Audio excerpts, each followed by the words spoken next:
Welcome to the Toilet Paper Salesman Podcast. I'm your host, Mike Berarkey, and today we are going to be talking about anchors that hold you back in your life's journey. In many cases, the number one thing that holds us back is ourselves. So today we'll be discussing what I call anchors. Anchors are things that hold us back from reaching our fullest potential. This podcast is the start of a series on this topic, and so today we will start with fear. Now, fear could be both a positive and a negative emotion. In a positive way, fear keeps us safe. In some ways, if you're on the top of a cliff, you have fear, so it keeps you from jumping off the cliff or getting too close to the edge. So there is good fear. But sometimes, and many times in people's lives, fear is the thing that paralyzes them from walking towards their goals and from reaching their fullest potential. Whenever I talk to someone, and I'll say, why don't you want to do that? And the reason is fear. That is never a good reason. Fear is never a good reason to move forward and to do something towards your goals. So you have to ask yourself, if you don't want to do something or if something is holding you back, what's holding me back? Why? Why don't I want to walk towards my goals? Why don't I want to walk into a new position? Why don't I want to walk into something new and different? If fear is the reason, that is not a good enough reason. Fear is also tied into your comfort zone. If we continually expand our comfort zone, we are simultaneously helping to overcome our fears. Sometimes expanding your comfort zone is something as easy as trying a new food or doing something small.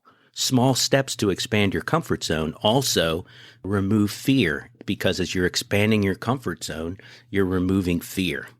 For example, if you have the fear of flying, if you take a short flight somewhere and it's successful, then the chances are that you're going to alleviate your fear and you'll be able to continue to fly. Comfort zone is a huge deal with fear. They're tied in together. Your greatest success is always outside of your comfort zone. If fear is holding you within your comfort zone, then you're never going to reach your fullest potential. You're never going to reach the success that you're designed to reach. In this situation, what's the worst thing that could happen? An airplane could crash. Well, the odds of that happening are millions to one. You have a greater odds of getting in a car crash or probably even walking off the curb and getting hit by a bus. In everything in life, you're going to have situations where you're putting yourself in danger. You're just going to stay in your house all day? Not reasonable. I guess you could. You're going to be out, you're going to be doing things. And if you're able to overcome that fear, now it opens up whole new doors for you, because your greatest success will be found in overcoming your fear. There's no failure by losing. It's either winning or learning. So if you try something and you fail, if your fear is you're afraid to fail, you have to fail. The greatest, most successful people in the world fail every day, because that's how we learn. Think about a toddler or a baby, how they learn. They learn by trial and error. They're trying to walk, they get up, they fall. They get up again, they fall. They might do it 100 times. Somehow, when we get to be adults, we lose that resiliency. So we're not willing to get up and fall and fail. We're not willing to try things over and over again until we get them right. And that's really the key here. Every time you fail, you learn something. If you try a business and it doesn't work out, that's okay. Learn from it, see what you did wrong, and then do it over again and get it right. Sometimes the skills you need in order to be successful are learned in your so-called failures. Experiments never fail. You can always try new things. You always should be willing to experiment and try things, because experiments never fail. If you're, for example, looking to start a business, sometimes you do a little experiment and see if the possibility of that business will work. You don't have to go towards the full-scale business in the beginning. You have to take small steps to get you to that place. How do we overcome our fear? Growth only happens when you're thrown in over your head. Sometimes we have to be thrown in over our heads. Then we learn how to survive, and the skills you learn through that are incredible. You have to be willing to be thrown in over your head. That expands your comfort zone as well.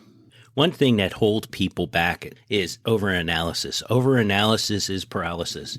You can analyze things to death, and if you're not willing to take that step towards it, that's really the key. And the key is small steps towards that goal. So again, if fear is holding you back, take a small step. If you want to start a business, Do something small. Put your accounting software together. Take one small step. Do some marketing work on it.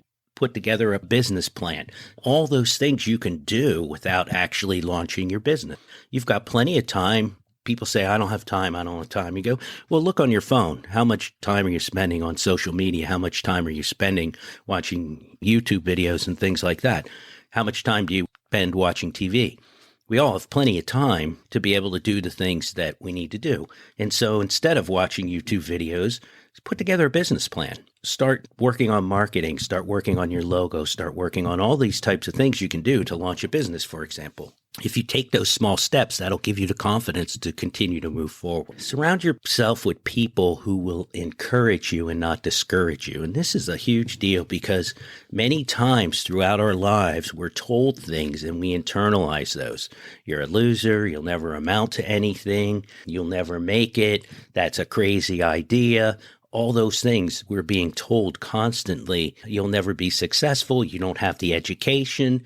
You didn't get your 4-year degree. Whatever it is, put those out of your mind. The people generally who are telling you that are people who aren't successful themselves.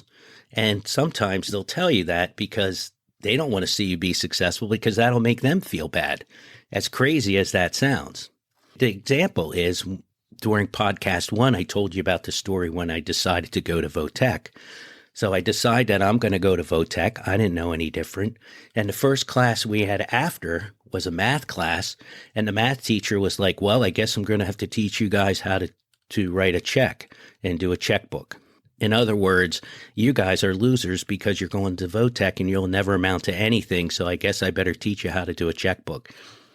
That's how insane it gets. But that subtle message, well, it wasn't exactly subtle. That message gets through to people, and then they actually believe that they can't do it because of what other people told you. Surround yourself with people who will encourage you and put good thoughts into your mind, but also be honest with you. If you have an idea that maybe isn't good, and not all ideas are good, a true friend is going to help you, is going to say something to you as in, hey, Mike, really, let's take a look at this business plan together. This is really, looks like it's going to be a challenge. Let's talk about this. Let's talk it through. A good friend will tell you if there is something that you need to address. For example, you got a booger hanging out of your nose. A good friend is going to say, hey, you got a booger hanging out of your nose. And you know what? It might be a little bit embarrassing for a second, but that person saved you a lot of embarrassment. That's a good friend. They'll tell you the things that you need to hear. Faith and fear cannot coexist. You either have faith or you have fear. You cannot have both together. I'm going to share with you the secret to my success. Why is it that I'm successful in life? Number one, I put everything in God's hands 100%. I work as hard as I possibly can, and then God fills in the gaps. That's it. And I know that sounds simplistic, and some of you might say, oh, that doesn't make sense. I'm just telling you from my experience, that's the secret to my success. I can go way deeper into that subject. And if you want me to go way deeper into that subject, I'm happy to do it. Go to my website, thetoiletpapersalesmanpodcast.com, and leave me a comment. There's a comment section. You can leave me a comment if you want me to focus on my reasons for success, and I can get really deep into all that. Please give me a comment and let me know. And that's all I have for today. If you liked this podcast, if it was valuable to you, like and subscribe. Until next time, who says selling toilet paper isn't glamorous? We sell toilet paper. That's what we do. Thanks a lot and have a great day.